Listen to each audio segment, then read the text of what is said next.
Përqen më konkret me ç'lidhje, pra ju thoni që po pret arrestimin e kryeministrit për certifikuar zgjedhjet? Jo, nuk i certifikon fare. Nuk i certifikon fare. Mos harroni se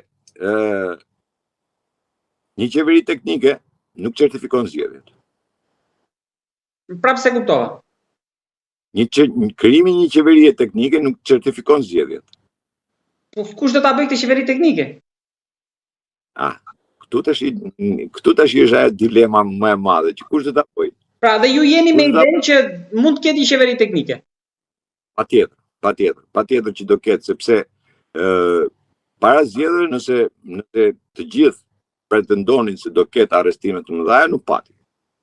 Dakor? Por mos harrojmë edhe pjesën tjetër pastaj që Zoti Merkoçi, ndjes se po ju ndërpres, kur thoni arrestime të mëdha, tani kreu i opozitës ishte 300 ca ditë në arrest. Ilir Meta është në burg. Velia u arrestua. Çfarë prisim me arrestime të mëdha? Kush ka ngelur jashtë? Jashtë ka ngel koka.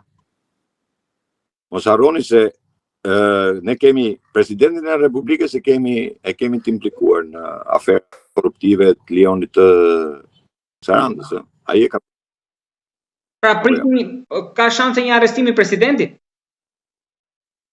Mund shkarkohet, nuk di se çfarë mund bëhet. Nuk jam, domethënë, por nuk jam në spak. Por po flas. Mos harroni se deklarata që ka bërë Dumani për vllajën e kryeministrit, ka qenë një deklaratë e cila tha ky nuk identifikuar si vllai i kryeministrit, por çështja vazhdon në hetim, ka deklaruar Dumani. Të gjithë anashkalun edhe thanë jo, e mbrojti. Realisht nuk kam. Çështja me Gonigal nuk është e mbyllur. Rama është i dënuar në Amerikë. Rama nuk ikën më dot në Amerikë. Dhe kjo është taksative.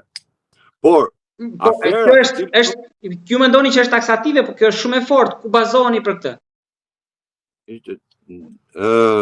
Është vendimi i gjykatës, nuk bazohem as i vend, është vendimi i gjykatës. Pra ju thoni që kryeministri nuk shkon dot për te Atlantikut. Jo. Oqeanit jo. Por çfarë ka? Ajo që është kryesorja. Ajo që unë kam denoncuar, Rama nuk është problemi se është i lidhur me, siç e thon, domethënë që është i lidhur me agjenturën ruse, shërbimin ruse, më the, thash. Është më i keq akoma, se është me kinezin. Sepse ka ndërtuar një kompani në Francë, të cilën e ka çuar në Amerikë, një kompani kineze. Dhe ky ka qenë shkesi, bashkë me atë me Gonigal. Mirë po, janë disa gjëra të cilat jo të gjitha thohen dhe jo të gjitha bëhen. Se kur vjen momenti i Ballkanit, sepse ne e shohim Shqipërinë, e shohim të veçantë, apo sikur Shqipëria do bëhet nami në Shqipëri, ne jemi ajo pika botës.